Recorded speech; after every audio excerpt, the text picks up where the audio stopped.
In today's video I'm going to explain Sukuna's technique, shrine and everything we know so far. Also everything here is my interpretation of JJK based on the evidence I find, so you don't have to agree with my explanation. Shrine itself can be split into two different curse techniques, 1.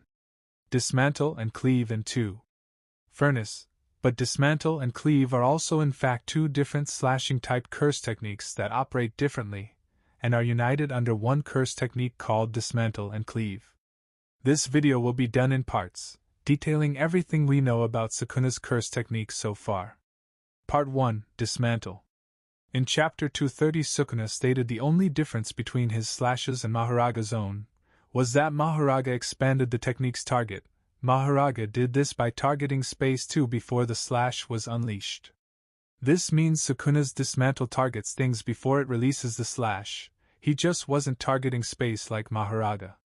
This ability to target things explains why Sukuna can set the trajectory for the slashes without need for users' aid via palms, plus we've already seen examples of this.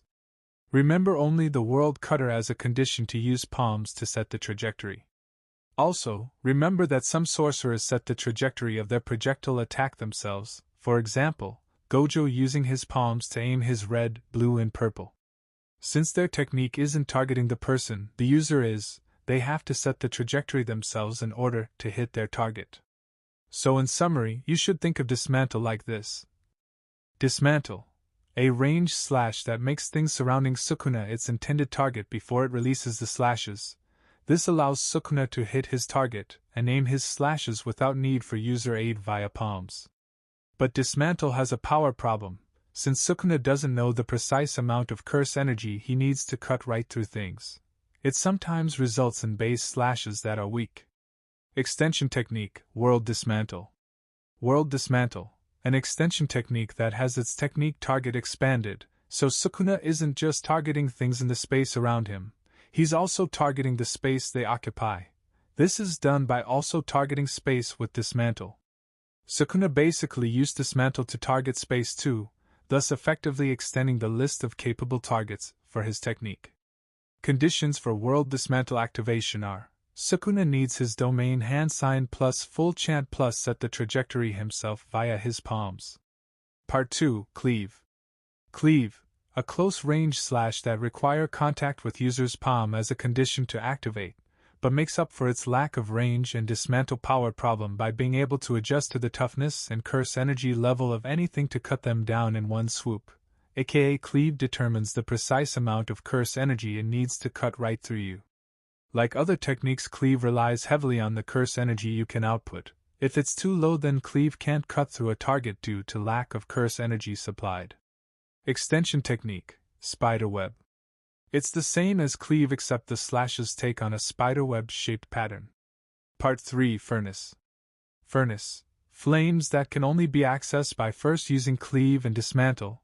Despite its destructive power, it lacks both speed and range, but Sukuna made a binding vow which prevents him from using Furnace against multiple people except while inside his domain, but in return Furnace now has both range and speed. This means Sukuna can only use Furnace outside his domain in a 1v1, but when inside his domain, Furnace can be used on multiple people, plus if his domain reduces anything within its range to dust, it will infuse the dust with explosive curse energy, and the larger his range, the more dust to infuse with said explosive energy. Thus the moment Sukuna fire off Furnace, it will cause a huge chain explosion inside the domain. It's this part that people get confused about. The domain range isn't a condition to use Furnace, it's only when using the chain explosion. So Sukuna can use Furnace by itself anytime inside his domain, whether the range is small or not. Part 4, Malevolent Shrine. Malevolent Shrine is Sukuna's innate domain manifested and created through curse energy. Sukuna can manifest his domain as either an open or closed barrier domain. Unlike his close barrier domain, Sukuna's open barrier domain deploys his curse technique throughout his domain without need for a close barrier, and due to the barrier being open, people can escape, but in return a binding vow is formed which gives the domain a 200-meter range. His open barrier domain also allows Sukuna to capture and allow things without curse energy into his effective range, which then allows Dismantle to target them. Sukuna's domain also doesn't give new application to his technique like Gojo's or Naoya, but unlike theirs that only target things with curse energy, Sukuna bypasses this sure hit limit by using Dismantle. When Cleave the stronger slash is used as a sure hit, it only target things with curse energy like most sure hits seen so far, but for Dismantle its ability to target things makes it capable of even targeting Maki as a sure hit. But it's obvious that due to Dismantle being the weaker slash, the domain only set it to deal with things without curse energy. We've come to the end of the video and I hope you enjoy it. Small end note: if you want to know what technique target is, how Sukuna expands his technique target, examples of other techniques with expanded target, what it means by extending technique target, and why Sukuna can't do it with a flame arrow, just wait for my next video.